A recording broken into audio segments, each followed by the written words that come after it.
Being equal among men is one thing, but being equal among gender is another. Women have fought to ensure their freedom and equality in this man-made world for centuries. The want of women's rights has occurred globally. Discrimination of women still occurs even though they are said to be equal in every way. Their spirit of reform in the United States of America began to take place in the early and middle 1800s. In the beginning of 1884, the first Women's Rights Convention was held in Seneca Falls, New York. This led to a two-day discussion and debate that ended with 68 women and 32 men signing a Declaration of Sentiments. This document gave outlines to grievances and sets the agenda for the women's rights movement.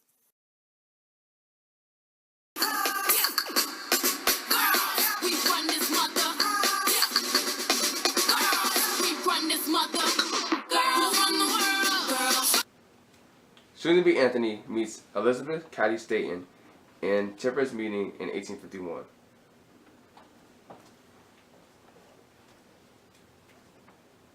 Hello there. Oh, hello there. I'm Susan B. Anthony, Elizabeth Cady Stanton. You know, with all these temperance meetings, people should understand that we do not want alcohol. I would suspect so too. But you know, as us being women, we do not have a lot of say-so. I completely agree with you. I mean, are we not as important? We do support our men in every way. I feel the exact same way. Well, great minds think alike. Susan B. Anthony and Elizabeth Cady Stanton are bound by warm friendship and begin great movements together as time progresses by creating the National Women's Suffrage Association. Now, into the home of Lucy Stone and Henry Blackwell. Honey, do you think I have an opinion? Of course. You do make decisions in this house, don't you? Yeah, well, that's not enough. Why not? Do you want some tea? I'm gonna go make some tea. No, thank you. But men can vote, voice their opinions in public, and take action, while women just have to follow what they say. Man, what if I stand up against their opinions? I just cannot express the way I feel. Well, of course you can. Yeah, how do you suppose I do that? I guess I could start my own suffrage movement, I suppose. Being able to vote would be a lovely way to start equality. That's it. You have a strong head on your shoulders, and you make strong decisions too. I know that for a fact. Well, I guess you're right about that. Absolutely. So, what do you suppose we do about it? Together, Lucy Stone and her husband Henry Blackwell create the American Women's Suffrage Association in 1869.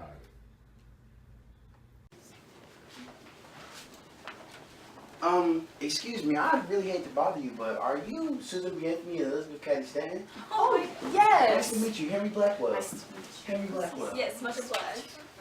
Lucy Stone, we've heard so much great things about you guys. Oh, thank you, thank you. It's truly an honor. Please take a seat. Yes. So what would you guys like to discuss today? Well, me and Henry have been thinking about this idea that we've kind of been pondering on. And I think we've got it all sorted out. Yes, we were thinking about combining your National Women's Suffrage Association with our American Women's Suffrage Association. Together we could be... More powerful and stronger in unity. I see what you're aiming at. Yes, but we don't mean to intrude on anything. The idea is just too stupendous to avoid. I agree. It's too stupendous. Maybe a little bit too stupendous. Not at all, not at all. Do you not know how much support we would gain from this idea? I mean, we would be unstoppable. Women would be capable of really anything. I do agree with this, and I'm very in tune with this idea.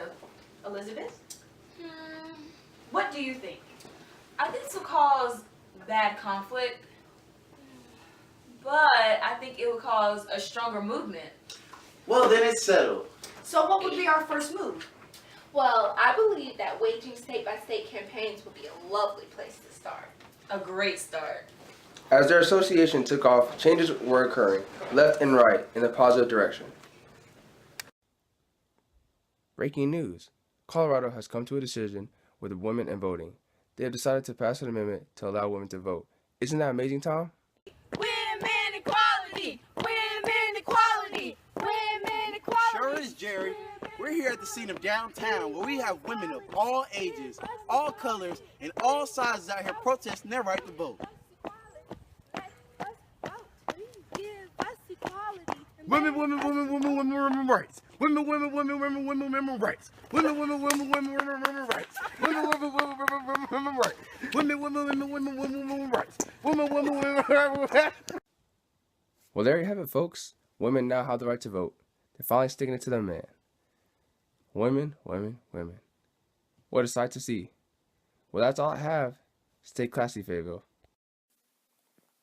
From that point on, Utah and Idaho followed suit in 1896, Washington State in 1910, California in 1911, Oregon, Kansas, and Arizona in 1912, Alaska and Illinois in 1913, Montana and Nevada in 1914, New York in 1917, Michigan, South Dakota, and Oklahoma in 1918.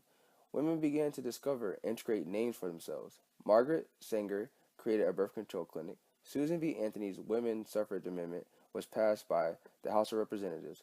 Women are even able to join the workforce, and much more. Even though women have overcome such obstacles, today women are still treated inferior. They are still gaining equality and respect to this day.